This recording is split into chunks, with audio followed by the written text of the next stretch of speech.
حضرت محمود بن لبید رضی اللہ عنہ سے روایت ہے کہ رسول اللہ صلی اللہ علیہ وآلہ وسلم نے فرمایا، دو چیزیں ہیں جنہیں انسان ناپسند کرتا ہے، وہ موت کو ناپسند کرتا ہے، حالانکہ موت مومنوں کے لیے فتنے سے بہتر ہے۔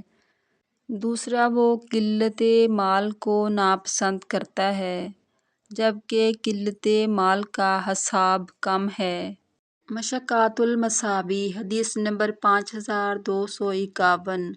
اس ویڈیو کو زیادہ سے زیادہ شیئر کریں تاکہ صدقہ جاریہ کا ثواب آپ کو بھی ملتا رہے۔ پیارے نبی محمد مصطفیٰ صلی اللہ علیہ وآلہ وسلم کی سنت پر عمل کریں اور مزید اسلامی ویڈیو دیکھنے کے لیے ہماری ویڈیو کو لائک، شیئر اور ہمارے چینل کو سبسکرائب کریں۔